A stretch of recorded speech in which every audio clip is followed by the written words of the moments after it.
Hola a todos, bienvenidos a Daniel Davis Deep Dive. Daniel se niega a volver de vacaciones, así que vamos a seguir adelante. Esperaremos a que llegue, pero volverá pronto.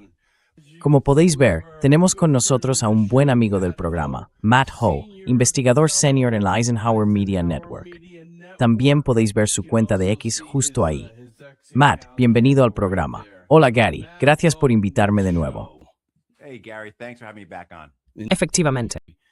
Como sabes, J.D. Vance ha salido hoy ante las cámaras y ha empezado a explicar exactamente lo que está pasando.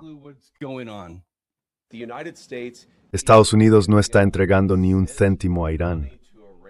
Y además, los beneficios económicos, el alivio de las sanciones y todo lo que acompaña a este acuerdo solo serán efectivos si los iraníes cumplen con lo pactado. Así que no parece que haya esa rendición incondicional de la que Trump hablaba hace no mucho. Y además, sorprendentemente, tampoco hay restricciones sobre los misiles balísticos de Irán. ¿Te sorprende algo de todo esto de entrada, Matt? No, sabíamos que no iban a conseguirlo, pero la magnitud, la escala y el espíritu de esta derrota son realmente impresionantes. Y una de las cosas que quería preguntarte, Gary, es que tú tienes, ¿qué? Unas 10 o 15 personas a la semana que vienen al programa y hablan de esto. Y creo que prácticamente todos coincidían. Esto no va a salir como los estadounidenses esperan. Esto va a dejar a Irán en una posición más fuerte. Los estadounidenses no van a lograr sus objetivos, y así sucesivamente. Pero, ¿alguien predijo esto? ¿Alguien anticipó un nivel de derrota así? ¿Alguien predijo un nivel de éxito iraní como este? ¿Hubo alguien que dijera que Irán iba a conseguir A, B y C con todo esto? No exactamente con detalle, pero alguien vino con la idea de que la victoria y la derrota iban a tener esta magnitud y esta escala.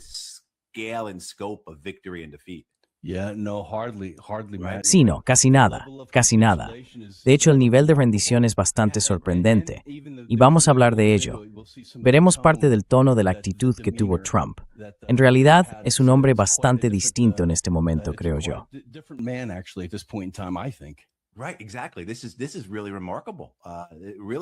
Exacto, sí, totalmente. Es realmente impresionante. De verdad, impresionante. Y todos, por supuesto, somos cautos. Ya sabes, todo el mundo con razón cuestiona la sinceridad de Donald Trump en todo esto, como bien sabes. Pero desde luego, lo que hemos visto aquí es asombroso. Esa capacidad de Irán para consolidarse de verdad como una potencia mundial. Llevamos meses diciéndolo, hay varios indicios de ello. Pero este documento, el hecho de que Donald Trump firme una rendición en Versalles, eso convierte a Irán en una potencia mundial. This makes Iran a world power. Sí, y esas palabras nunca saldrán de la boca de Trump. Pero eso es, en realidad, lo que todos los demás están diciendo, ya sabes. Mira, Matt, lo que pensé es que nos centremos en el dinero. Hay muchos enfoques posibles, pero hablaron mucho sobre el dinero y sobre distintos tipos de dinero. Así que empecemos por lo que Trump dijo ayer sobre el dinero, cuando le preguntaron por ello. Estados Unidos no va a pagar directamente a Irán, pero va a permitir que los iraníes empiecen a ganar miles de millones de dólares vendiendo petróleo y accediendo a ese fondo de reconstrucción.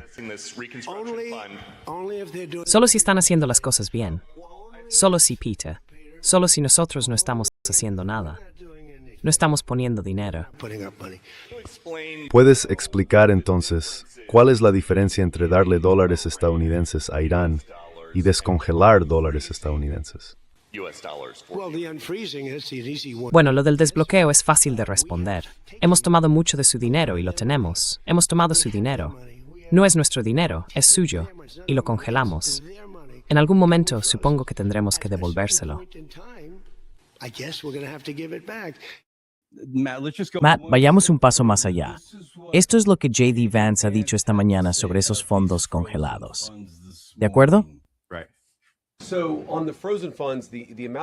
Sobre los fondos congelados, la cantidad exacta de dinero sinceramente no la sé. He oído cifras que superan los 100,000 millones de dólares. Incluso he escuchado que podrían ser más de 200,000 millones. La mayor parte no está en cuentas de Estados Unidos. Está sobre todo en el Golfo, en Europa o en otros lugares. Pero no conozco la cifra exacta. Es muchísimo dinero. Es una de las razones por las que hemos logrado asfixiar con tanto éxito la economía iraní, aunque ni de lejos es la principal. No vamos a liberar ni un solo dólar de ese dinero hasta que los iraníes cumplan. Y hay varias formas en las que podrían hacerlo. Por ejemplo, si dieran pasos realmente significativos.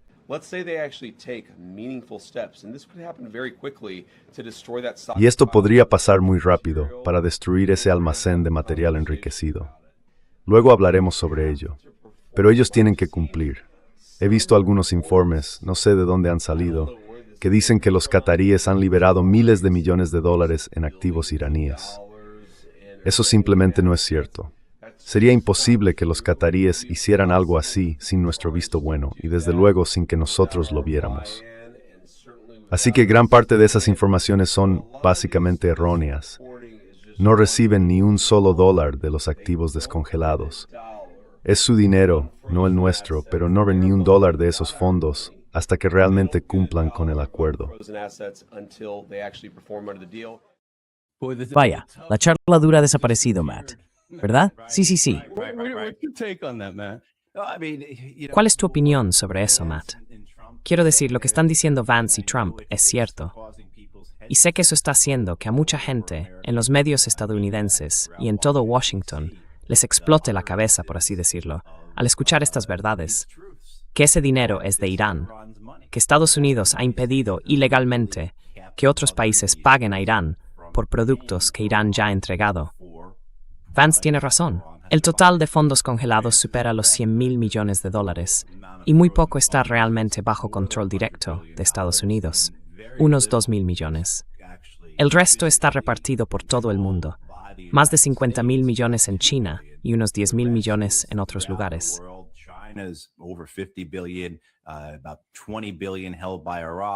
20.000 millones retenidos por Irak. Los japoneses y los coreanos juntos tienen decenas de miles de millones de dólares, probablemente. Es decir, ese dinero está repartido por todo el mundo. Principalmente se usa para envíos de petróleo, ¿no? Y de gas. En el caso de Irak, es porque los iraníes suministran electricidad a los iraquíes, y luego los estadounidenses prohíben a los iraquíes pagar a los iraníes por esa electricidad.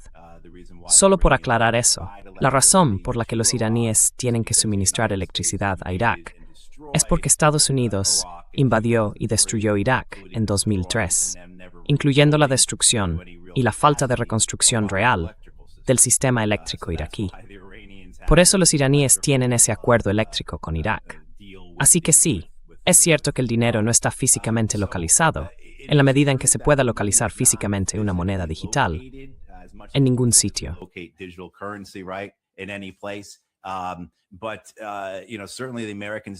Pero ya sabes, desde luego los estadounidenses lo controlan.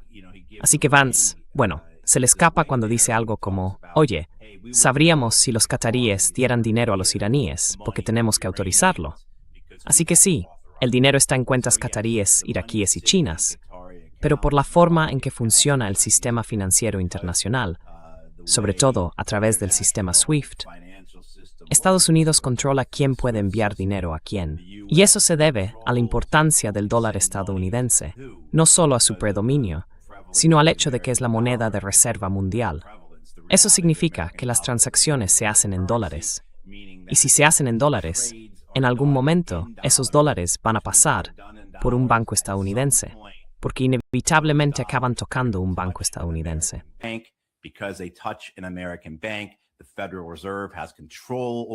La Reserva Federal tiene el control sobre eso. Y por eso las sanciones estadounidenses son tan efectivas, porque Estados Unidos, en esencia, controla el comercio mundial, al menos en lo que respecta a cómo se paga. Si se paga en moneda, si se paga en dólares, los estadounidenses lo controlan. Así que ya sabes, esa idea de que no es dinero americano, pero lo controlamos, es que cuando la gente empieza a enterarse, se da cuenta de lo ilegal que es todo. Es de lo equivocado que está Estados Unidos en esto, y de que lo que los iraníes han estado reclamando, si hablamos solo del dinero, es simplemente recuperar su dinero. if you're just talking about the money, is to get their money. They provided oil or gas or other. Ellos suministraron petróleo, gas u otros productos, ya sabes, cobre, pistachos o lo que fuera, y no les pagaron porque los estadounidenses no permitieron que esos países les devolvieran el dinero. Y creo que muchos estadounidenses están empezando a entender que, vale, esto ha estado mal. Estamos en el lado equivocado aquí. Y por eso también está haciendo que a muchos en la política y en los medios de Washington les explote la cabeza, porque esto lo desmonta, ¿no? Esto destruye la idea del excepcionalismo estadounidense, de Estados Unidos como un imperio benevolente. Esa idea de que imponemos sanciones porque ellos se lo merecen. Sí. Bueno, eso es solo una parte del dinero que está disponible ahora, o del que se está hablando aquí.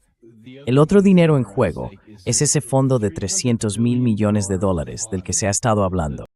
Y JD también lo mencionó esta mañana. ¿Quién va a financiar ese fondo de $300 mil millones? ¿Quién exactamente lo está financiando? ¿Son empresas privadas? Lo interesante de todo esto es que hay un gran deseo, tanto en el mundo árabe como fuera de él, de implicarse realmente en Irán si se comporta de manera adecuada. Por ejemplo, imaginemos que los Emiratos Árabes Unidos, que han sido un gran aliado no solo en los últimos meses, sino durante muchos años, quisieran invertir en la construcción de una central eléctrica.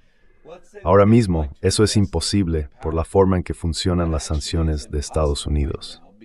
Así que lo que decimos es que, si se comportan, y si los propios emiratíes quieren construir una central eléctrica, entonces aplicaremos el alivio de sanciones necesario para que eso sea posible.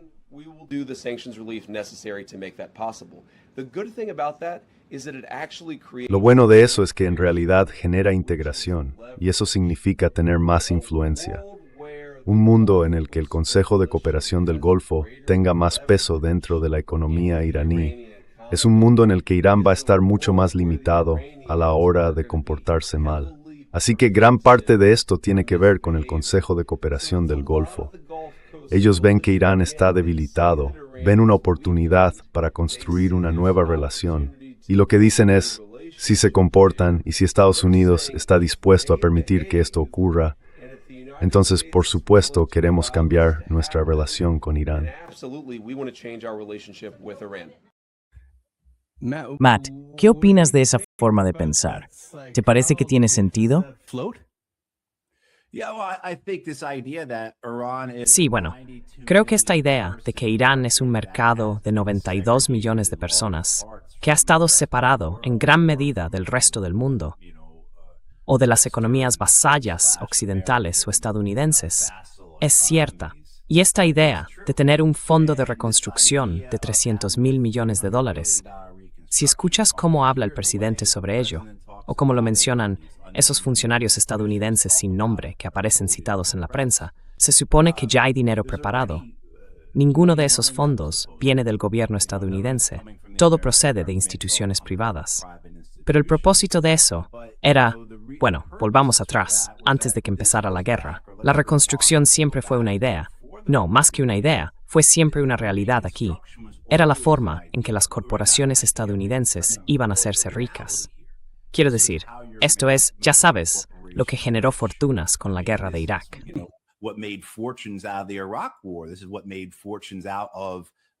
Esto fue lo que generó fortunas con la guerra de Afganistán.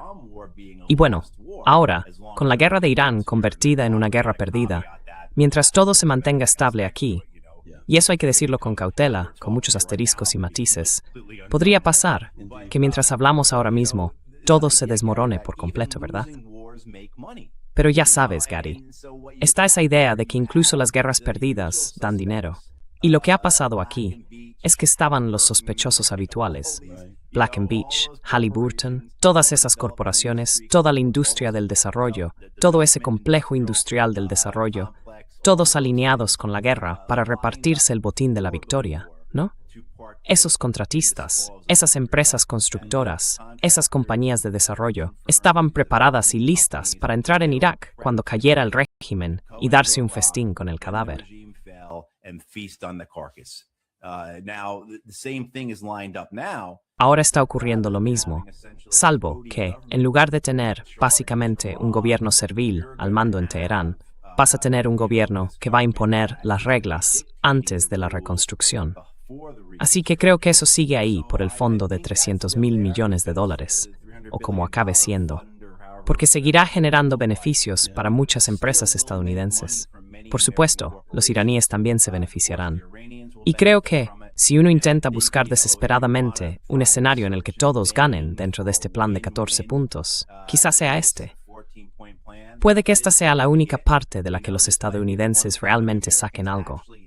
Algunas de nuestras empresas conseguirán contratos relacionados con la reconstrucción en Irán. Así que, en mi opinión, así es como se va a desarrollar todo esto.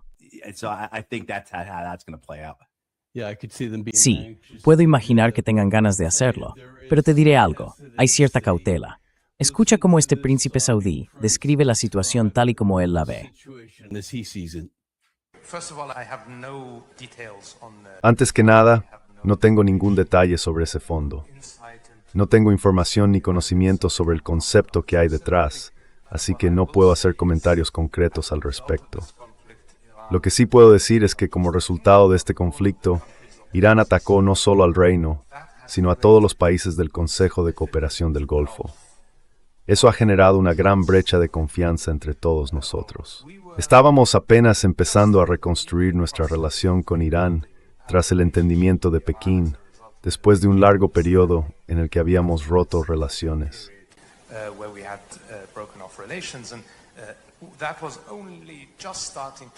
Eso estaba empezando de verdad a ganar impulso y empezábamos poco a poco a explorar posibles áreas de apertura en la cooperación económica y cosas por el estilo. Y creo que ahora, de hecho, desde entonces hemos retrocedido. Tendremos que hablar sobre cómo reconstruir esa confianza, cómo reconstruir esa relación antes de poder abordar de forma sensata cualquier idea de cooperación económica, inversión mutua o algo parecido. Sospecho que mismo los países de cooperación del GORD.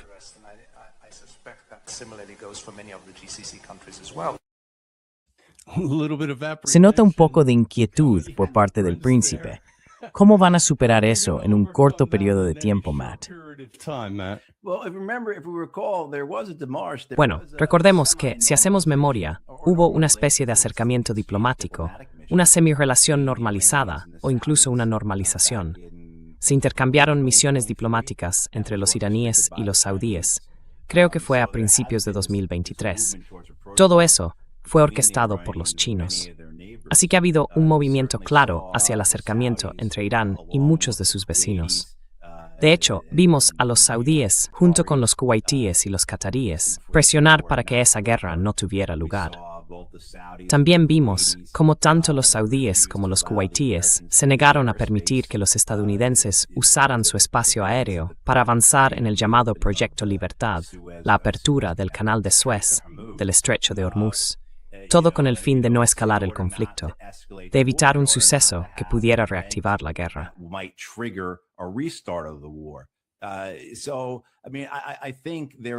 Creo que hay una cierta aprensión, una especie de angustia. Es como decir, maldita sea, nos atacasteis.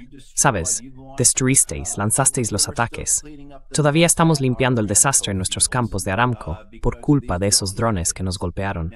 Ahora bien, creo que a puerta cerrada se dicen entre ellos, bueno, nos atacaron porque tenemos aquí estas bases estadounidenses. Y claro, nuestras bases no se usaban solo para mantener a los americanos, sino también para apoyar esos ataques.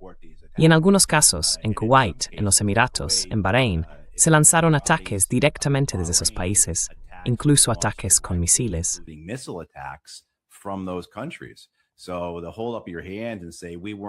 Así que levantar la mano y decir, no tuvimos nada que ver con esto, nos atacaron injustamente, es un poco absurdo, ¿sabes?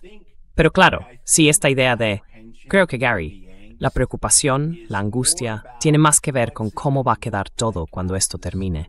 ¿Cómo será el nuevo orden en Oriente Medio? ¿Y qué van a hacer los estadounidenses? Quiero decir, todos los comentarios de esta semana han girado en torno a Donald Trump, haciendo declaraciones que nunca habrías escuchado de ninguno de sus predecesores en relación con Israel. of his predecessors ever make regarding Israel. And this idea that, hey, look, if you look Y esta idea de que, oye, mira, si te fijas, si ves quién está en su gobierno, si miras a Elbridge Colby o a Mike Dombrowski, el principal responsable del Pentágono para Oriente Medio, verás que esta gente no ha estado pidiendo que Estados Unidos se retire de la región, sino más bien que reduzca su presencia. Y eso encaja con la Estrategia de Seguridad Nacional estadounidense que se publicó el pasado otoño, que busca reorientarse hacia el hemisferio occidental, poner fin a la sobreextensión de Estados Unidos y todo eso. Así que hay indicios de que, creo yo, estos países están viendo eso y diciendo, primero, no podemos confiar en los estadounidenses más que en nadie. Y segundo, no son fiables. Sus fuerzas son superficiales. Their forces are superficial. What happened to these bases that they told us were here to protect ¿Qué us? pasó con esas bases de las que nos dijeron que estaban aquí para protegernos precisamente de este tipo de ataques? Los estadounidenses las evacuaron y los iraníes prácticamente las destruyeron. Entonces, ¿por qué deberíamos creer en ellos? Y ahora estamos viendo cómo aparece una brecha entre los estadounidenses y los israelíes, con un presidente que no es leal a nada más que a su propio interés. En mi opinión, y creo que otros también lo ven así, la única lealtad de Donald Trump es hacia sí mismo. Y si esta guerra va a ser su legado, hará todo lo posible en los próximos 2 años y medio para proteger ese legado. Es decir, si eso significa romper con Israel, sea como sea, en mayor o menor medida, pues que así sea. Big or small, so be it. If he upsets Benjamin Netanyahu, if he upsets Si molesta a Benjamin Netanyahu, si molesta a republicanos y demócratas en Washington, D.C., si molesta a Miriam Adelson y a todos los demás donantes, pues que así sea, porque lo que le preocupa es su legado, proteger este acuerdo. Así que quizá eso es lo que se está discutiendo en Doha, en Riad, en Manama y en todo el Golfo. ¿Qué hacemos con todo esto? Y desde luego, Irán no va a volver a la situación que había en febrero en Israel. Ni de broma. Israel va a estar desesperado por hacer lo que sea para reanudar esta guerra, para romper este acuerdo como sea. Así que sí, creo que probablemente esas son las conversaciones que se están teniendo ahora mismo en esas capitales de los estados árabes del Golfo. throughout the Gulf Arab states are focused on. Sí. Oye, tenemos que presentar a nuestro otro invitado. ¿Está todo el mundo ahí? Are you there? Yeah. Sí, sí, claro que sí. Otra vez ahí abajo. Ahí está, muy bien. Amigo, mira. Hey, buddy, look. No, No, oye. this is Ursus. He's beautiful. Drake Crane Corso. Este es Ursus. Es precioso, un magnífico cane corso. Tiene unos 10 meses. Mi exnovia lo encontró abandonado en una gasolinera. Está conmigo desde aquel día, así que lo tengo desde hace un par de meses. Been with me since that day, so I've had him for a couple months now. Que acrínuí Tharim 4. Trying to find a home. Estoy intentando encontrarle un hogar. Así que, si alguien por Carolina del Norte está realmente interesado en adoptar un cane corso, tengo que decírselo. So, and I gotta tell you, Contacta con el programa. please contact. Por favor, ponte en contacto con el programa y ellos te pondrán en comunicación. Y de verdad, gracias por permitirlo. Allow me to do that Oh, you PSA. kids, listen, we are dog lovers here, and I think Escucha, aquí somos amantes de los perros y sé que todo el público también lo es. Lo gracioso es que justo el otro día, Doug estaba, el coronel Doug McGregor. Sí, él tiene un gato y su gato salta a su regazo. Y ya sabes, Doug se queda ahí acariciando al gato como si fuera, sí, casi parece un villano de James Bond porque tiene al gato y le da palmaditas en la cabeza. En fin, sí, aquí somos amantes de los animales, pero sobre todo de los perros. we're animal lovers here, but particularly dog lovers. Well, it's so different than how it used to be, where Es tan distinto a como era antes. Recuerdo la primera vez que oí un perro en un programa. Sería por 2010, 2011, más o menos. Fue en MSNBC. Era Glenn Greenwald. Estaba conectándose por Skype al programa. La primera vez que veía a alguien hacerlo. Y la gente conoce a Glenn, ¿no? Él y su antiguo, bueno, no sé cuántos tiene ahora, pero él y su antiguo compañero, su pareja fallecida, tenían como 50 perros o algo así. Sí, sí, sí. Son, vamos, de un corazón enorme. Y los perros ladraban de fondo, y se MSNBC. Recuerdo que incluso salieron titulares sobre eso, en Salon o en algún sitio, con algo como, los perros de Glenn Greenwald se conectan por Skype con él. Las cosas han cambiado. Skyped him. But yes, things have changed. Oh, sure. The media. Claro, por supuesto. El panorama mediático ha mejorado mucho, así que cosas como esta pueden pasar. Y forma parte de la vida. Sí, So it's great like that. Sí, así es. Y todo el mundo sabe que estamos haciendo esto desde nuestras casas. Ya no estamos en los estudios, ¿verdad? Pues eso. And so yeah. Yeah, so it's great. sí, está muy bien. Vale, escucha, volveremos al tema del dinero. Hay más dinero del que hablar. El dinero que Irán va a recibir por la venta de petróleo. Selling oil. El memorando de entendimiento permite a Irán vender su petróleo de inmediato, lo que significa que puede ingresar cada mes decenas de millones de dólares.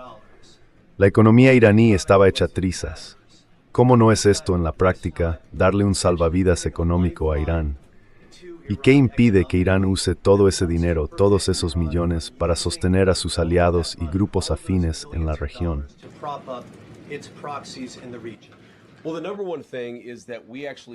Bueno, lo más importante es que ahora realmente podemos ver cómo se mueve el dinero gracias a lo que hemos hecho con las sanciones financieras. Sabemos hacia dónde va a ir ese dinero.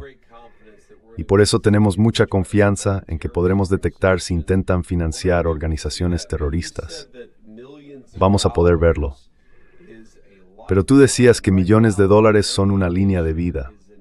Ahora mismo, Irán es un país de 94 millones de personas. Su economía está en caída libre. Tienen una inflación disparada y en el fondo unos de alrededor de $1 billón en su base industrial, causados en los últimos 3 meses. Was caused over the last 3 months. The idea that selling a few $1 million. La idea de que vender unos pocos millones de dólares en petróleo va a transformar de forma fundamental la economía iraní simplemente no es cierta. Pensamos que sería positivo levantar el bloqueo y abrir el estrecho de Hormuz para permitir el libre flujo de energía. Nos pareció razonable que si íbamos a permitir que los demás vendieran su energía durante este periodo de negociación, todos pudieran hacerlo. Eso es todo lo que estamos haciendo. Podemos volver a imponer todas las restricciones si los iraníes no cierran el acuerdo que esperamos. Matt, let me ask you. So now, with all of these Matt, combined, déjame preguntarte algo. Ahora, con todo esto junto, tenemos primero los fondos congelados, luego esos otros $300 mil millones que no están claramente definidos, pero que existen. Nunca se ha dicho que no existan. Existen, y están ahí. Y ahora además, la venta de petróleo. Los que se quejan, los que son escépticos y dicen que todo esto beneficia demasiado a Irán, ¿tienen algún fundamento cuando hacen esa crítica, teniendo en cuenta todo ese dinero que ahora está saliendo a la luz?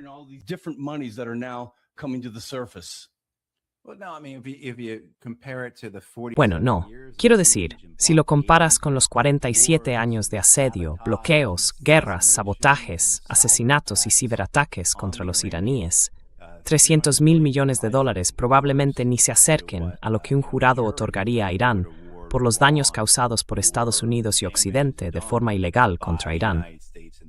Ha habido sanciones de la ONU contra Irán, pero muchas de las sanciones de las últimas décadas han sido sanciones unilaterales impuestas por los estadounidenses, que son ilegales según el derecho internacional.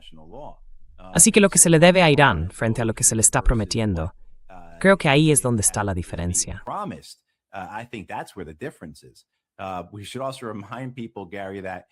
También deberíamos recordarle a la gente, Gary, que esta idea de levantar las sanciones para permitir que Irán venda petróleo de inmediato, Estados Unidos aprobó esa exención allá por marzo, justo cuando estábamos atacando a Irán.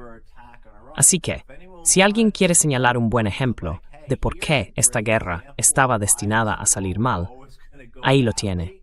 Casi en cuanto lanzamos la guerra contra Irán, emitimos una exención para que pudieran exportar petróleo, porque nuestra propia guerra contra ellos estaba generando una presión económica tan enorme que tuvimos que permitir que la gente a la que estábamos bombardeando también pudiera vender petróleo. Los estadounidenses solo permitieron esa exención durante un mes, a diferencia de la de los rusos, que la autorizaron por 3 meses. Y creo que esa exención con los rusos expira hoy, si no me equivoco.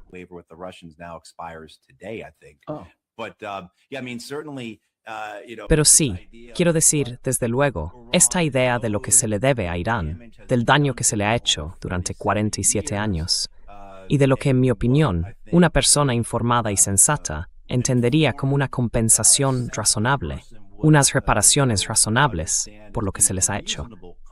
Esos 300.000 millones de dólares probablemente sean una estimación baja. Hay algo que sí quiero decir sobre esa rueda de prensa, y estoy seguro de que tú también te diste cuenta, Gary.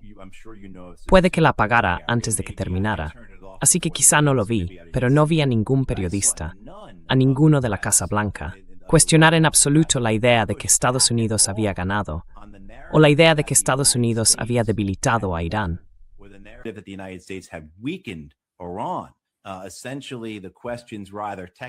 Básicamente, las preguntas eran, o bien técnicas, del tipo, oye, ¿cuándo empieza realmente el acuerdo? ¿Cuándo arranca el calendario? Ya sabes, solo para completar la historia y darle algo de contexto. O bien, críticas con la administración, porque decían que estaban dando demasiado a Irán, ¿no? Que habían cedido demasiado pronto, que estaban envalentonando a Irán. No va Irán a usar ese dinero para financiar a terroristas en todo el mundo, decían. Es decir, no se vio ni una sola objeción por parte del cuerpo de prensa de la Casa Blanca al relato de fondo de la administración Trump, que esta guerra había sido un éxito, que Irán había quedado debilitado, que su capacidad de misiles se había reducido prácticamente a nada.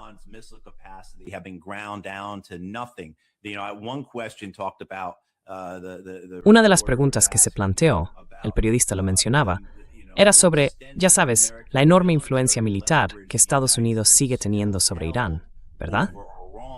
Quiero decir, si la gente se pregunta cómo va a avanzar la administración Trump en todo esto, pues van a darle su propio giro. Van a construir su mensaje. La narrativa será que hemos conseguido lo que buscábamos, que nuestra fuerza militar, bueno, van a ignorar todo lo ocurrido antes del 28 de febrero y van a afirmar que nuestro ataque militar contra Irán llevó a Irán a sentarse a negociar y a renunciar a sus armas nucleares, y así sucesivamente. Y no vas a ver mucha resistencia por parte del cuerpo de prensa de la Casa Blanca, porque eso mismo lo hemos visto hoy.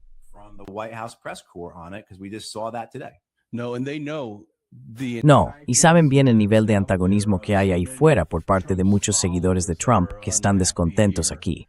Así que sí, son muy conscientes de eso. Pero tienes razón, en la sala no se notó nada de eso. Y en relación con eso, aquí tenemos a J.D. Vance comparando el JCPOA con lo que está ocurriendo ahora.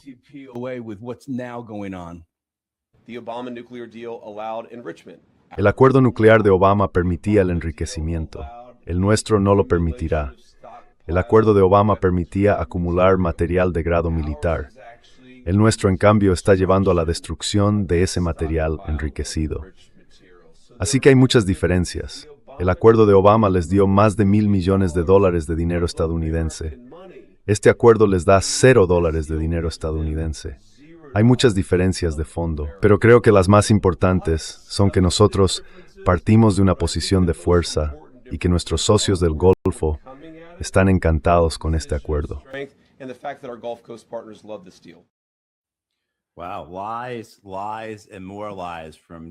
Vaya, mentiras, mentiras y más mentiras de J.D. Vance, justo ahí. El acuerdo con Obama no permitía el enriquecimiento. Que los iraníes estén enriqueciendo uranio al 60% viola el acuerdo. Y por eso, aunque los estadounidenses se retiraron del pacto, cuando Irán hizo eso, los europeos impusieron esas sanciones automáticas el año pasado contra los iraníes. Y fueron los europeos, o al menos una de sus principales críticas a Irán, quienes dijeron, estáis enriqueciendo al 60%, lo cual viola el JCPOA. Quiero decir, el uranio enriquecido que tenían los iraníes antes del JCPOA, lo diluyeron, lo destruyeron, lo que sea. ¿Qué más mencionó ahí?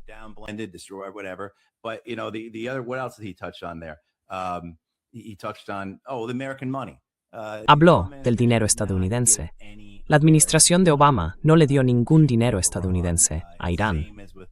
Es lo mismo que ahora. No era dinero americano, era dinero iraní que se devolvió a Irán. Así que esta administración sigue, incluso después de haber perdido la guerra, incluso después de haber firmado el acuerdo de paz, aferrándose a las mismas mentiras con las que empezó esta guerra. Y bueno, desde luego eso que dice sobre el JCPOA, esas comparaciones no son ciertas. Y con el tema del enriquecimiento, está contradiciendo a su propio jefe, porque justo ayer Donald Trump decía que, bueno, probablemente los iraníes deberían poder enriquecer. No, the Iranians probably should be allowed to enrich. How come other countries can use? A ver, ¿por qué otros países pueden usar la energía nuclear, ya sabes, para producir electricidad, y los iraníes no? ¿Por qué otros países pueden enriquecer uranio con fines civiles y los iraníes no? Yo creo que al final veremos un acuerdo que permita el enriquecimiento al 3,67% con fines civiles, quizá con una moratoria de 5 o 10 años.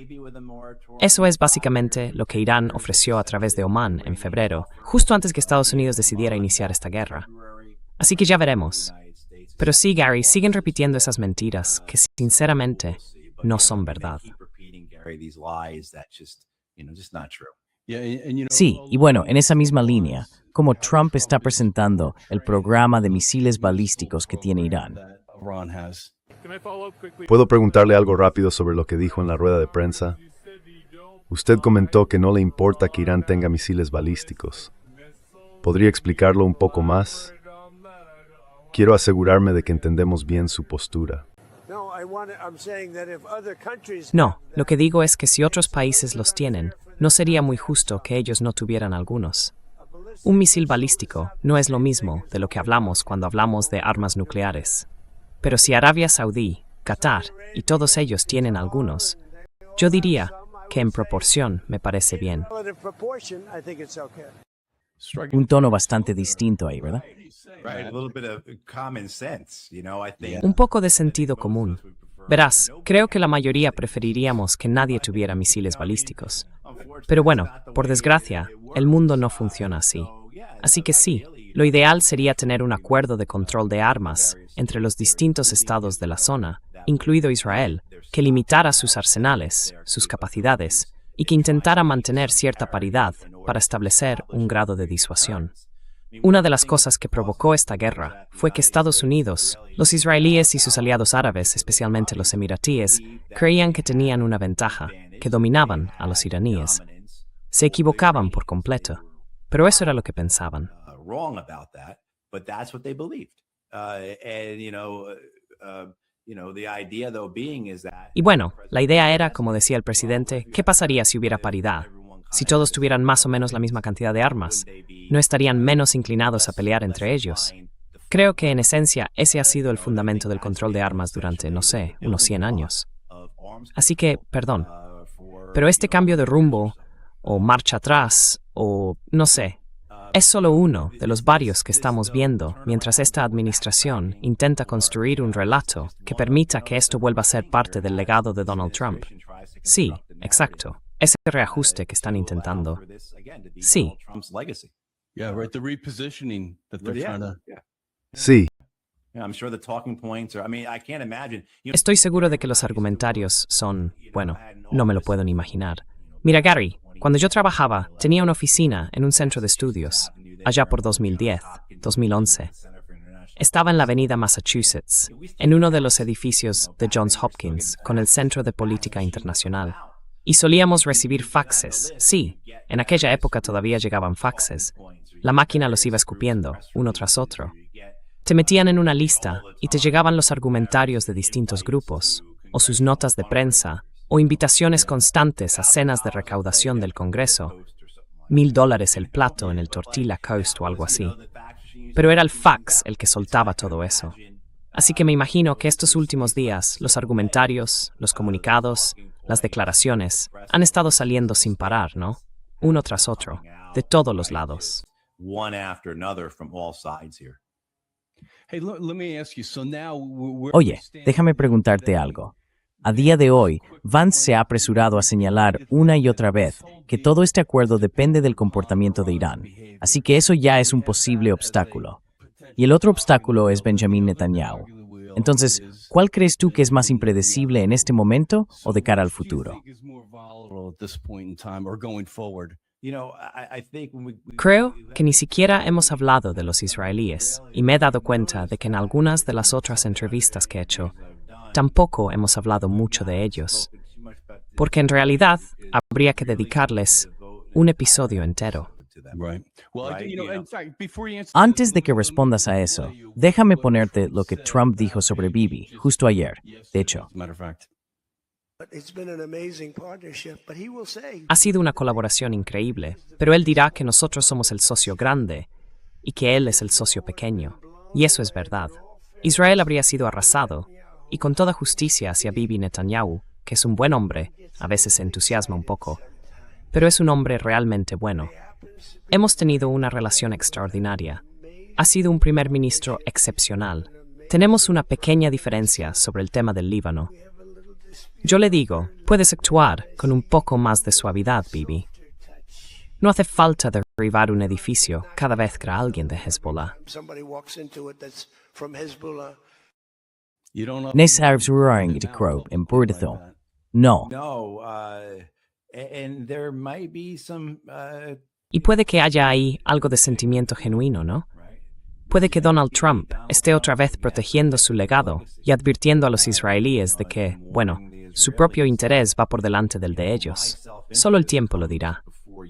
Y desde luego, si miramos el comportamiento de Estados Unidos a lo largo de los años, ya sea por su servilismo hacia Israel o por la disposición del propio gobierno de Trump a apuñalar por la espalda a la gente, traicionaron a los iraníes 2 veces durante las negociaciones y desde luego traicionaron a los palestinos en varias ocasiones en ese mismo contexto. Todo ese paripé del acuerdo de paz, en fin, todas esas cosas. ¿Por qué confiarías en la administración Trump?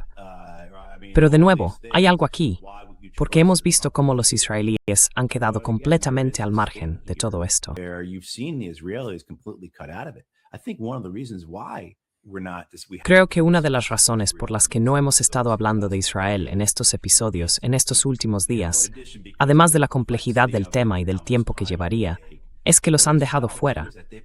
Este es un acuerdo entre Irán y los estadounidenses. Los israelíes no vieron el documento hasta que tú y yo lo vimos. Ahora, quizá Assad lo tuviera o lo que sea. Pero en cuanto a que los israelíes participaran, que se hablara con ellos o se les pidiera su opinión, en absoluto. Y si miras hacia atrás, a los primeros tiempos de esta administración, o incluso a la administración Biden, los israelíes habrían redactado el texto, porque eso era lo que hacían. Los estadounidenses dicen, como con Gaza, que ellos son los mediadores, lo cual es un disparate total. Si eres una parte beligerante, ¿cómo puedes ser mediador?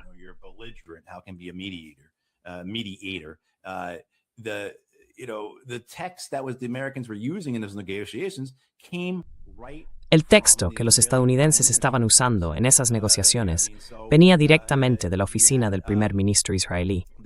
Es decir, parecía que empezaba a haber una ruptura. Y lo que hay que tener en cuenta es el interés propio de los israelíes. Los comentaristas israelíes lo dicen por todas partes. Nunca habíamos visto una unidad entre el pueblo israelí como la que hay en este tema. Esa oposición al acuerdo de paz, esa oposición al alto el fuego, a poner fin a la ocupación en Líbano y a terminar la guerra, es casi unánime en Israel.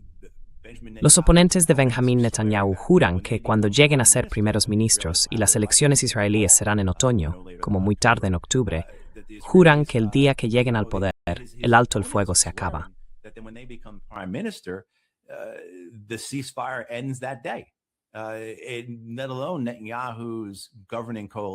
Y ni hablar de la coalición de gobierno de Netanyahu. No hay manera de que Netanyahu pudiera poner fin a la guerra en Líbano, y mucho menos retirar las tropas de allí, sin que su coalición se desmorone. Y claro, queda poco tiempo antes de las elecciones, así que quizá eso no sea una gran preocupación. Pero desde luego, aquí hay un claro interés propio. Además, muchos israelíes creen de verdad en la ocupación, y creen sinceramente que esta es una oportunidad única en una generación para alcanzar este nivel de conquista, para conseguir zonas de seguridad, establecer su dominio, tomar el control o avanzar en partes del plan del Gran Israel que no habían podido llevar a cabo desde 1967.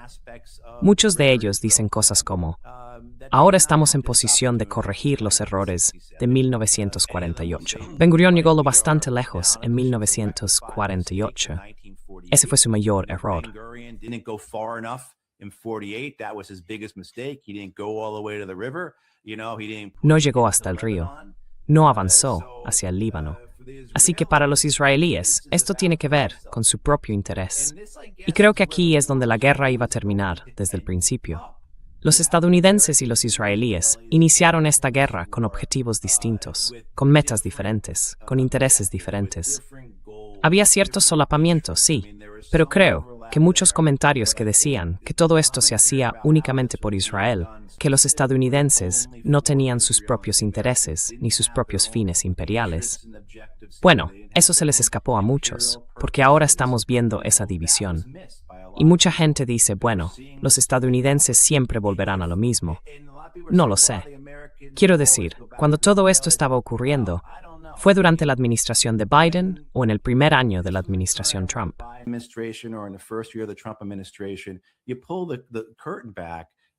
Cuando levantas el telón, ves que los israelíes siempre estaban ahí. Y esta es la primera ronda de negociaciones que los estadounidenses han llevado a cabo en, digamos, los últimos 4 años en Oriente Medio, en la que los israelíes no han estado justo a su lado. De hecho, en muchos casos, los estadounidenses presentaban el texto israelí, como ya ocurrió antes en el Líbano. Tenías a Amos Hochstein y a Brett McGurk, los principales responsables de Biden para Oriente Medio, actuando, en muchos sentidos, como representantes de Israel. Así que quizá estemos viendo una ruptura aquí. ¿Y qué hará Israel al respecto?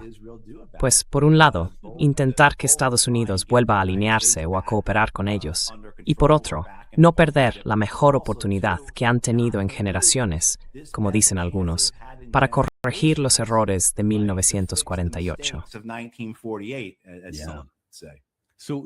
Entonces, Matt, ¿qué te dice tu intuición en este momento con todo lo que sabes? ¿Va a salir bien este acuerdo o va a fracasar? Sí.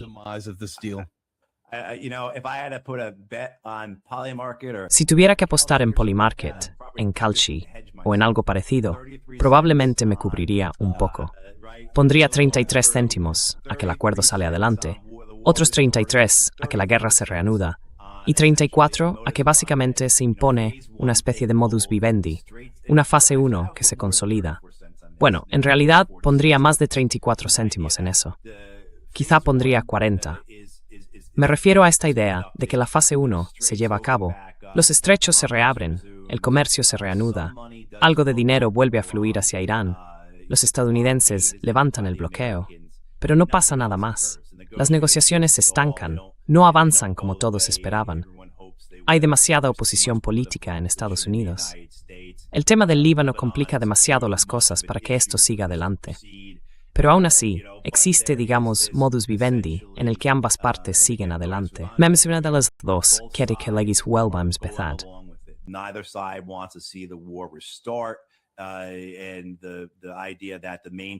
Y la idea principal es que la economía se está estabilizando, que los mercados se están estabilizando. Estamos evitando una crisis energética. Quiero decir una cosa que diré, algo que Donald Trump dijo ayer y que fue muy importante, fue cuando habló de las razones para aceptar este acuerdo tan rápido, porque sí que pareció llegar de repente. Y no hubo nada de la expectación habitual antes, ¿verdad? En los meses anteriores, siempre hay esos mensajes en Truth Social y, ya sabes, esas noticias emocionadas sobre cómo podría cerrarse un acuerdo ese fin de semana. Pero este pareció simplemente surgir y aparecer. Y creo que tengo lo que estás mencionando. Déjame ponértelo. Dime si esto encaja con lo que estás diciendo. Si hubieras seguido bombardeándolos durante otros 4, simplemente bombardeándolos sin parar.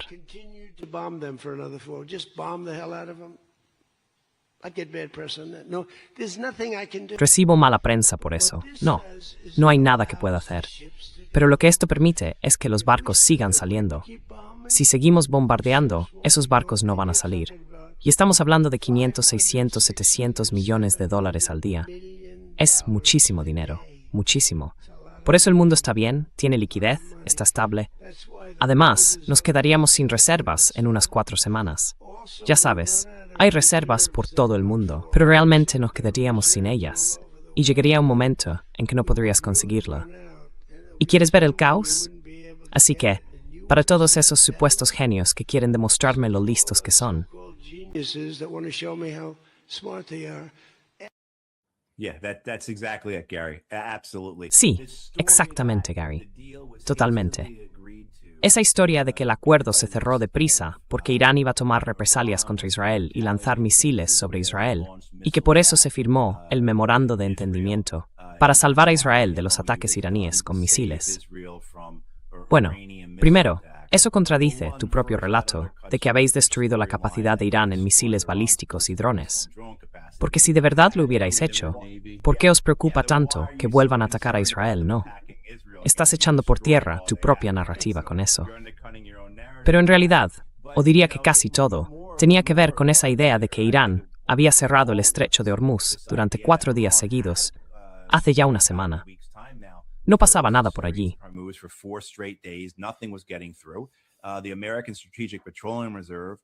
La Reserva Estratégica de Petróleo de Estados Unidos estaba en su nivel más bajo y cada día bajaba un poco más. Creo que ayer sacamos 14 millones de barriles, o 12 millones, algo así. Ya sabes, cada día la Reserva Estratégica de Petróleo marca un nuevo mínimo histórico. Y como dijo Donald Trump, en 4 semanas se acaba. No solo para nosotros, para el mundo entero. Y bueno, no hay forma de evitar ese precipicio a menos que la guerra termine. Así que había que abordar esas concesiones que los iraníes exigían para lograrlo. Creo que eso fue lo que impulsó todo, y además demuestra que el arma más grande, la más poderosa, la más eficaz que tenían los iraníes era la guerra económica.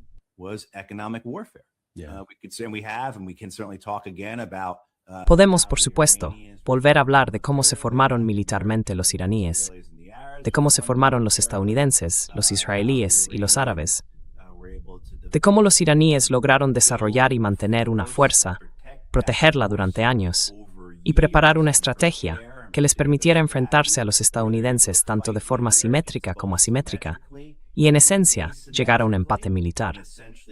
Aunque muchos de nosotros diríamos que si lo pones por escrito, los iraníes probablemente estén por delante, que ahora tienen dominio en misiles y drones. Estoy de acuerdo con eso. Creo que vosotros también, y otras personas. Pero eso no es lo que importa, porque lo que realmente importó aquí fue la guerra económica. Y aún más importante, fue la comprensión iraní de que es el nivel político de la guerra el que decide quién gana los conflictos. Y en ese sentido, Matt, ¿crees que no llegaron a reconocer, o al menos no del todo, la magnitud de ese poder, el de los iraníes? No, no lo hicieron. Entonces, ¿piensas que esto les hizo despertar a esa realidad, a lo grande que es en realidad?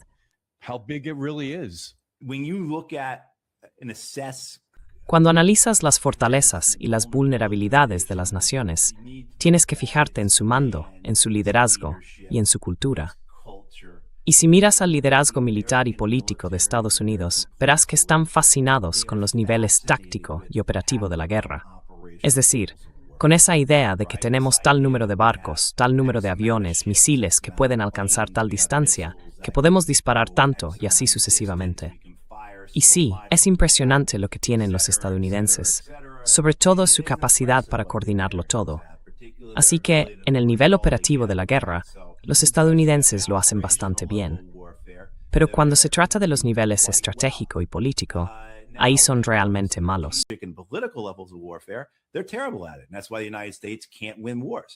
Y por eso Estados Unidos no puede ganar guerras. Y es que, bueno, puedo decirte, y hay gente que puede confirmarlo, quienes han pasado por la formación militar profesional. Muchas veces, en esa formación, ya sea en cursos a distancia o en los colegios de guerra, se ve cómo el ejército estadounidense omite el nivel político de la guerra cuando enseña los distintos niveles del conflicto. Solo hablan del nivel táctico, operativo y estratégico, y no incluyen el político. Y puedo decirlo con certeza, porque recuerdo que la primera vez que vi el nivel político de la guerra en un esquema, ya llevaba como 3 años en el cuerpo de marines.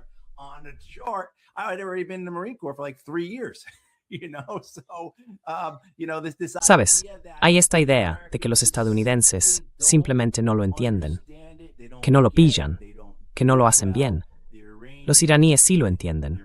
los iraníes. Ellos comprendieron que la forma de ganar esta guerra es en el plano político.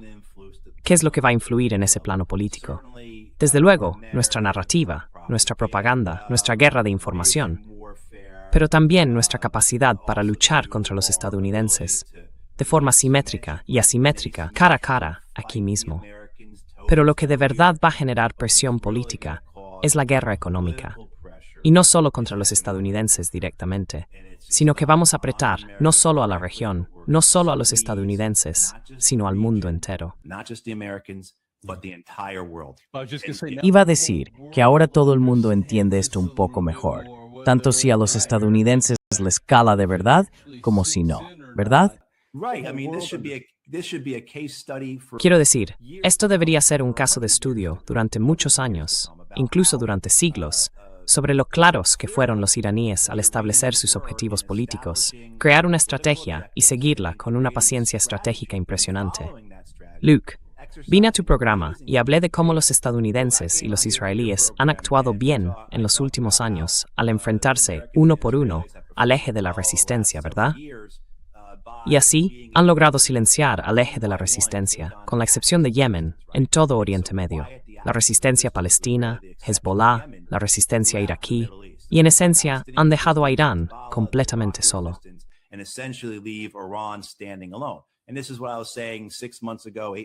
Y esto es lo que decía hace 6 meses, 8 meses, 9 meses, o el tiempo que fuera, sin entender en absoluto, ni valorar por mi parte, la paciencia estratégica de los iraníes y del eje de la resistencia. La disposición de Irán a esperar hasta estar preparados, hasta agotar la vía diplomática, hasta que la narrativa y el contexto fueran los adecuados para ellos. Pero creo también que esperaron hasta estar realmente listos, ¿sabes? ¿Cuándo fue que el liderazgo en Teherán recibió el visto bueno del ejército iraní y de los guardianes de la revolución? Sí, tenemos todas las ciudades de misiles abastecidas y listas para actuar como queremos. ¿Cuándo ocurrió eso?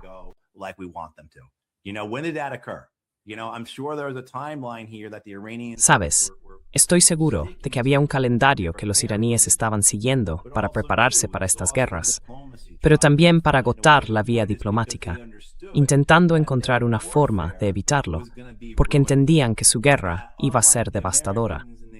Que a diferencia de los estadounidenses y los israelíes, que llevan a cabo guerras devastadoras masacrando a civiles, los iraníes iban a hacerlo, destruyendo infraestructuras energéticas. Así que no solo estaban siguiendo una estrategia que implicaba una escalada horizontal, en la que iban a arrastrar a países de toda la región a esta guerra, les gustara o no, sino también una escalada vertical en cuanto a los objetivos, con la que estaban más que conformes.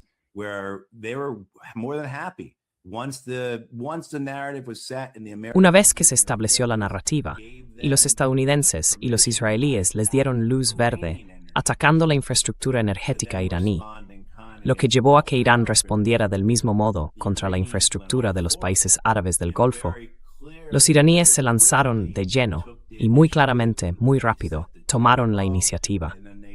Marcaron el ritmo y, en esencia, fijaron las condiciones de esa guerra, que duró unas 5 o 5 semanas y media, en marzo y abril. Y también vimos cómo impusieron las condiciones durante el alto el fuego, definiendo cómo sería la represalia. ¿Sabes a lo que me refiero? Así que los iraníes tenían un plan, y lo siguieron al pie de la letra. Y ese plan, además, no solo implicó a los países de la región, implicó al mundo entero.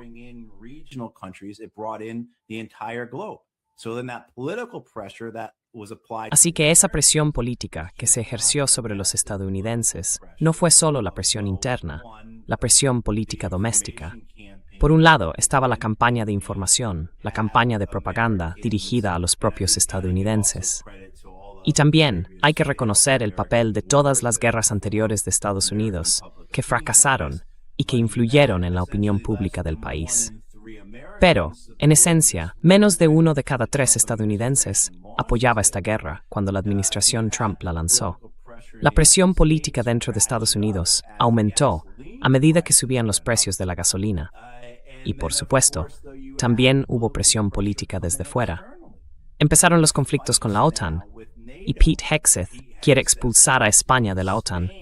Y ya no estamos enviando misiles Tomahawk a Alemania, ¿verdad? Sending Tomahawk missiles to Germany anymore, right? You've got the Koreans and the Japanese. Tienes a los coreanos y a los japoneses despertándose y diciendo, vaya, no tenemos combustible. Quiero decir, los coreanos están repartiendo tarjetas de racionamiento, vales en efectivo, a su gente para comprar combustible. Así que había esas presiones políticas que formaban parte de una estrategia que los iraníes diseñaron y luego pusieron en marcha. Y por eso su victoria aquí está muy bien ganada y puede durar mucho tiempo. Ya veremos si realmente dura o no. Pero, desde luego, hay que entender que quizá Trump use esto como parte de su legado, y eso sí que perdurará. Right. Vale. Quiero hablar contigo de otra cosa. Anoche, Ucrania bombardeó Moscú con uno de los mayores ataques con drones de toda la guerra. Y dijiste que tenías alguna cifras para mí. Sí, oí que sabías lo que había pasado. Y sí, lo supe. A través de Al Jazeera escuché que Ucrania utilizó 1,000 drones contra Rusia. Así que si echamos la vista atrás, más o menos un año, recuerdo que se hablaba mucho de cómo Rusia estaba desarrollando la capacidad de lanzar 1,000 drones contra Ucrania.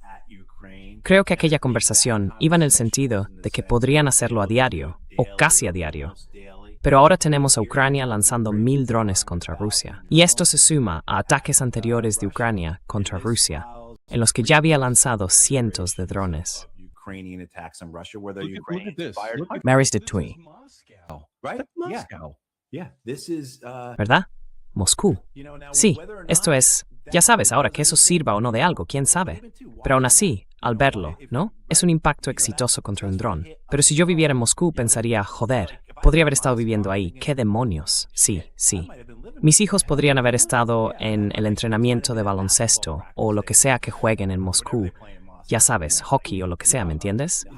Pero vamos, es que esto es dramático. Mira eso, es una refinería de petróleo ardiendo. Mírala, explotando en el aire. Mira eso, ¿verdad? Es increíble. Y eso, ¿cuántas veces se habrá visto en Instagram, en TikTok, en YouTube? Es espectacular. Sí, ¿verdad? El dramatismo, el espectáculo. Y aquí hay un edificio de apartamentos. No eran solo las refinerías de petróleo. También Step Never de civiles.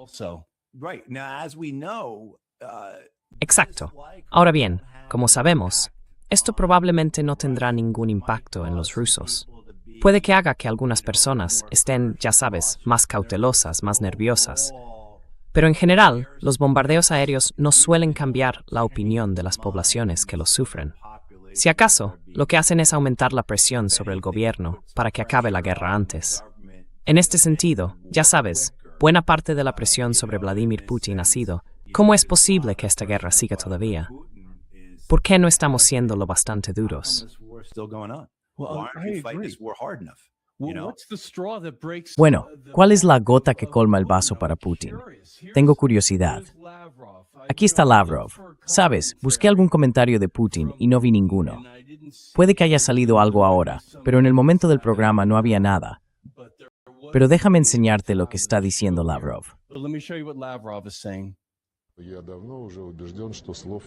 Hace tiempo que estoy convencido de que no hay suficientes palabras.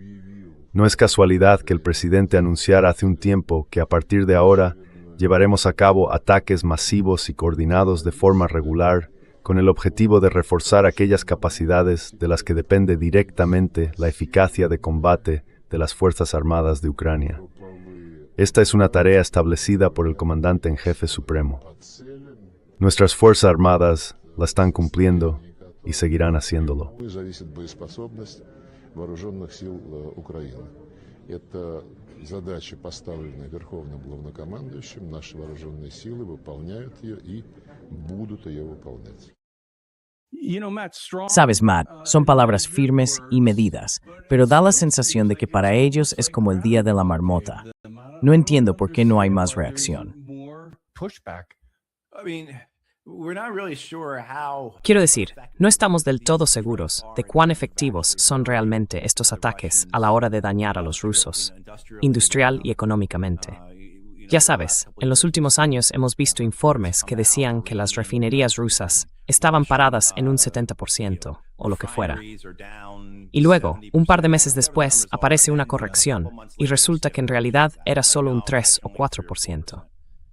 Vimos también, antes de mayo, informes que decían que esos drones estaban frenando las exportaciones rusas. Pero en mayo supimos que Rusia había exportado más petróleo, en términos de ingresos, que en cualquier otro momento de los últimos 4 años y medio. Así que, en realidad, no tenemos una idea clara.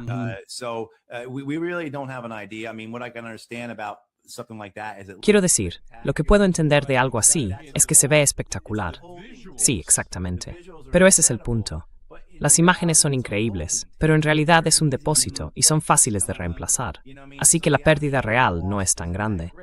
Ahora bien, donde sí tiene importancia, claro, es en que por un lado, ejerce presión sobre el gobierno ruso, pero lo hace de la forma equivocada, no para que se rinda, no para que busque la paz, no para que negocie, sino para que gane la guerra. Por otro lado, también se espera que esté afectando a la economía rusa y a su industria. Pero la otra cara de todo esto es que también sirve de apoyo al pueblo ucraniano. Mira, les estamos dando tanto como ellos nos están dando a nosotros.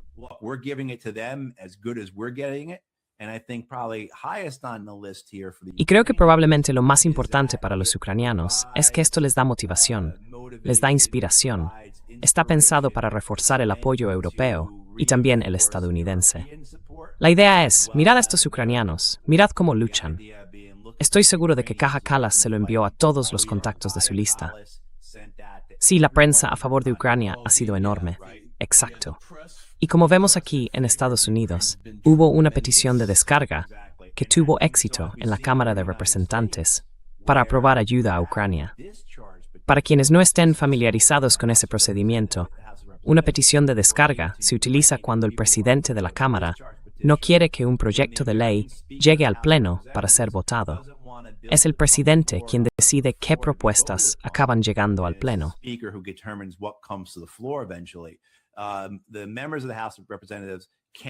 Los miembros de la Cámara de Representantes pueden presentar una petición de descarga que, con una mayoría simple, puede obligar al presidente de la Cámara a someter un proyecto de ley a votación. Esto ya ocurrió, fue lo que hicieron Ro Khanna y Thomas Massie con los archivos de Epstein. Bien, sí. Y esta petición de descarga se utilizó en realidad para la ayuda a Ucrania y salió adelante. Ahora bien, no creo que ese proyecto haya llegado todavía al Pleno. Era algo menor, de unos 1.700 millones, si no recuerdo mal, alrededor de 1.500 millones. Así que no era un proyecto grande, pero ahora mismo hay uno en el Congreso por $17 mil millones en ayuda.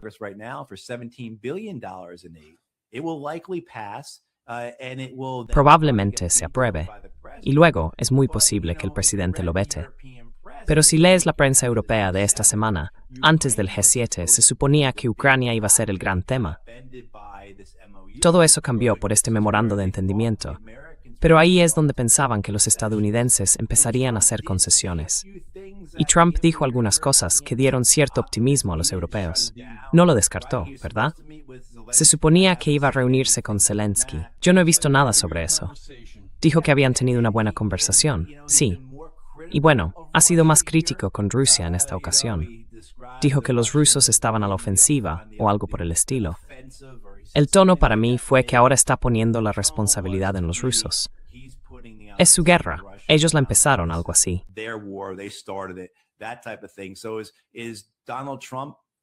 Entonces, Donald Trump va a estar más abierto a eso. No digo que vaya a volver al tema, pero va a mostrarse más dispuesto. ¿O será algo en lo que no va a pelear?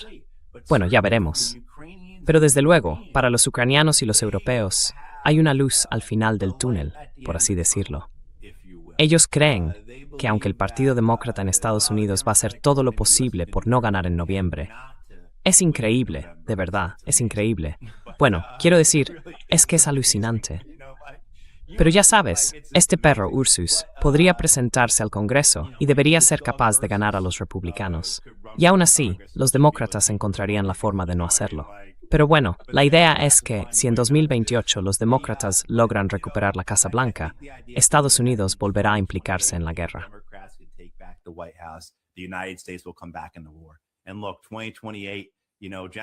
Y mira, 2028, enero de 2029, eso está a solo 2 años y medio de ahora. Sí, estamos ya bastante cerca.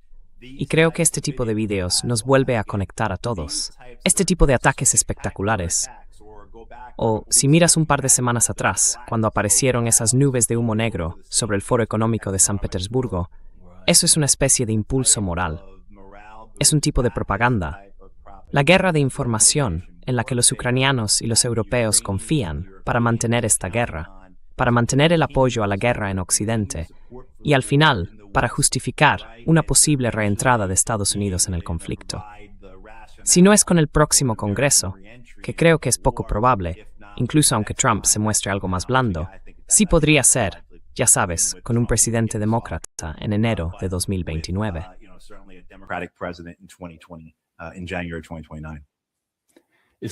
Va a ser fascinante, pase lo que pase, ¿verdad? Va a haber bastante drama, yendo en todas las direcciones. Exacto. Y no veo ningún motivo. ¿Sabes? Me preocupa que la escalada que estamos viendo siga adelante. Quiero decir, si hablara con los rusos, lo que les diría sería algo así como: ¿por qué permitís que los trenes sigan funcionando? ¿Cómo es posible que sigan entrando suministros en Ucrania? ¿Por qué no habéis atacado eso todavía? Y sé que sí atacan, que hay cosas que han sido alcanzadas, pero, en fin, en general, no es que quiera que eso ocurra. No, se los corté. Solo por curiosidad, ¿por qué no lo has hecho? Y entiendo lo de la operación militar especial y todo eso. Exacto. Matt, esa siempre ha sido mi pregunta. Putin, su falta de firmeza con el paso del tiempo. Entiendo, como tú dices, que es una operación militar especial, pero madre mía, ha habido muchísima destrucción que podría haberse evitado.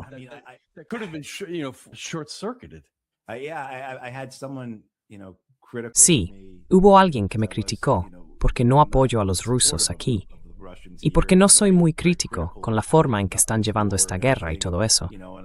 Pero no creo que el hecho de que hayan ganado un territorio del tamaño de Rhode Island en los últimos 12 meses forme parte de un gran plan maestro, sobre todo cuando el objetivo es la conquista territorial, el Donbass. Entiendo lo del desgaste y todo eso, lo comprendo. Pero alguien me preguntó, ¿qué te gustaría que hicieran los rusos? Pues no sé, ¿ganar la guerra, quizá? Han pasado ya 4 años y medio. Y esa es la presión que tiene Putin.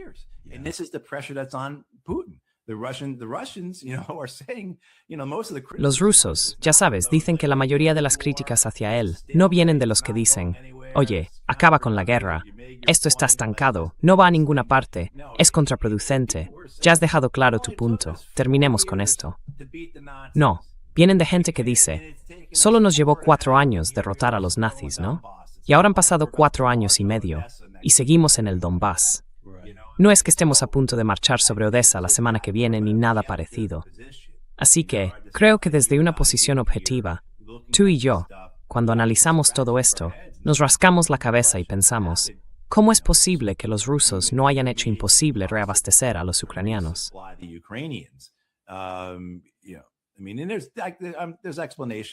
Quiero decir, hay explicaciones, claro. Y yo siempre he entendido que los rusos no tienen ningún interés en ir más al oeste del Donbass. No es su objetivo, ni su intención, ni su plan, ¿sabes? Y bueno, entiendo otras cosas también, pero sí, o sea, parte de esto, pero lo que me preocupa es hacia dónde puede ir todo esto. Compartimos esa idea de que si sigues escalando, si sigues presionando, al final hay mucha gente, tanto en Kiev como en otros lugares, que quiere provocar a los rusos para que respondan con más fuerza, con la esperanza de que esa escalada acabe llevando a la entrada inevitable de los europeos en la guerra, y que eso a su vez arrastre también a los estadounidenses. Exacto.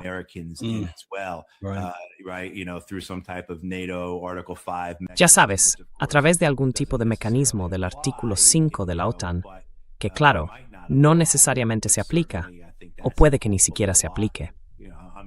Pero desde luego, creo que esa es la esperanza de muchos.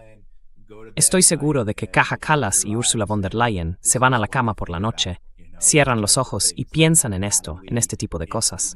En plan, ¿cómo conseguimos que los estadounidenses vuelvan a implicarse? ¿Cómo logramos que los europeos estén aún más unidos? ¿cómo convertimos esto en algo más grande? Es complicado, porque los europeos han hecho de esto, como dicen los de Durán, el proyecto Ucrania, ¿no? Ha sido un proyecto enorme, de verdad, a lo largo de las décadas. Así que sí. No sabría cómo interpretar esa falta de sensibilidad de otra forma, que no sea justo como tú la acabas de describir. Right. It's funny. I don't know if you saw that. Sí. Es curioso. No sé si viste que el ministro de Exteriores israelí, Gideon Saar, la ha puesto en una lista negra o algo así. ¿Ah, sí? Sí. La acusó de difundir una calumnia de sangre contra Israel, ya sabes. Algo así como... Bueno, creo que esto muestra que Israel está reaccionando con mucha rapidez. Con esa desesperación y esa forma de arremeter, van a acabar atacando incluso a algunos de sus mejores amigos. Y Kallas y la Unión Europea han sido muy favorables a Israel.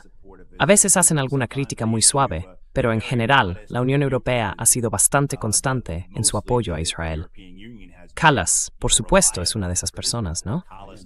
Sí, pero ahora creo que, en su desesperación, puede que los israelíes empiecen a arremeter contra cualquiera que sugiera algo distinto a una unidad total. Exacto. Unity. Yeah, indeed. Sí, desde luego. Impresionante, la verdad. Bueno, mirad, quiero que todos echéis un vistazo al Substack de Matt. Se llama Thoughts on War and Peace. Ahí podéis ver dónde conseguirlo. Y Matt, tienes también vídeo y texto, ¿verdad? ¿Haces un poco de las dos cosas? Un poco de las dos cosas. Y además soy bastante activo en Notes, que es la versión de Substack de X. Así que también publico contenido allí a diario. Y luego mis correos electrónicos. Normalmente envío algo cada 2 semanas. Gracias, tío. Siempre me encanta tenerte aquí. Me gusta mucho escuchar tus opiniones y nos veremos pronto. Muchísimas gracias. Claro que sí. Gracias, Scott. Thanks, Gary. Sabes, no tenemos patrocinadores porque odiamos bombardearte con anuncios. A mí no me gustan. Así que muestra un poco de cariño. Suscríbete, dale a me gusta y envíalo a alguien a quien aprecies. Somebody you care about.